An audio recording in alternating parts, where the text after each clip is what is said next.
11 ay ito. Pakinggan po natin mabuti. At ngayon, ako'y papunta na sa iyo.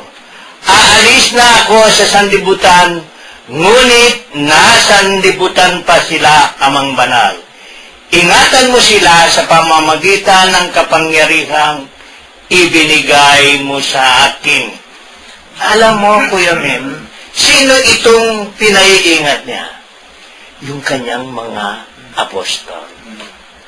Pero marami ang hindi nakikinig sa mga apostol na ito. At marami din ang sumuway dito. Kaya marami din yung mga hindi na ibigay sa Panginoon kahit hanggang sa ngayon. Kaya ang lahat lamang ng ibinigay ng Ama sa Kanya, ang Kanyang iingatan, hindi lamang yung 12, kundi pati yung ibinigay pa niyang susunod sa Kanya. Pero meron siyang babala. Merong isa na humanap sa Kanyang ikapapahamak. So marami din ang tumutulad dito sa humanap ng Kanyang kapahamakan na yung hindi nananalig at naniniwala sa Panginoong Hesus, lalo na't ang paniniwala lamang nila ay tao ang ating Panginoon. Hindi sila naniniwala na ang ating Panginoong Hesus ay kaisa ng Diyos sa Kanyang pagka-Diyos. So ito ang pinakamahalaga. At ang isa pa, sabi niya, ang karangalang ibinigay mo sa akin ay ibinibigay ko sa kanila. Sa ating 5 ngayon, ano bang karangalan na ang namana natin sa Panginoon? Upang maparangalan natin ang Panginoon.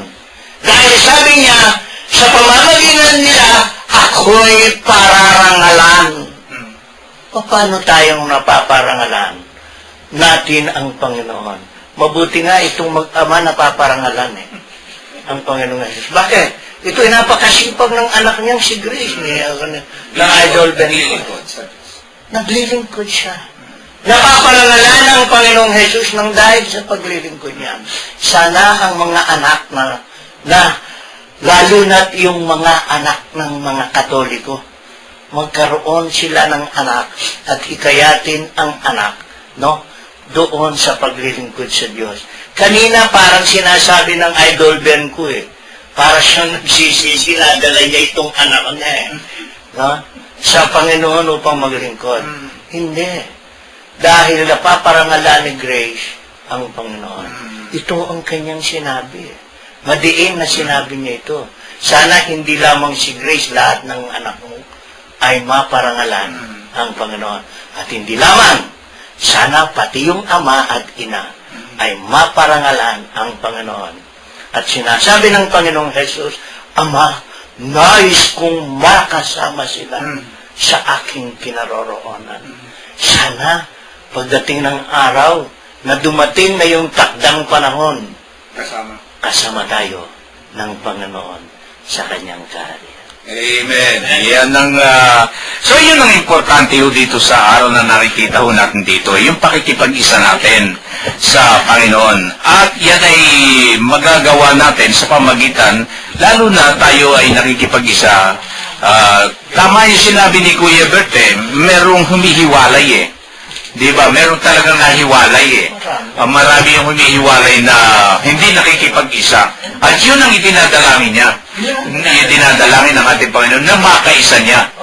Ito nga yung isang hindi, yung humanap ng sarili niyang kapahamakan.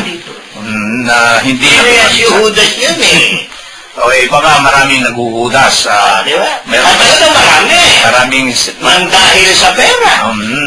Kaya naghudas-hudas dahil sa pera. Naihiwalay sila. So, yun ang nabibilang sa sanlibutan. Nabibilang sa sanlibutan. Yung mahanap ng pera. Yun nagpaparami ng pera. Amen.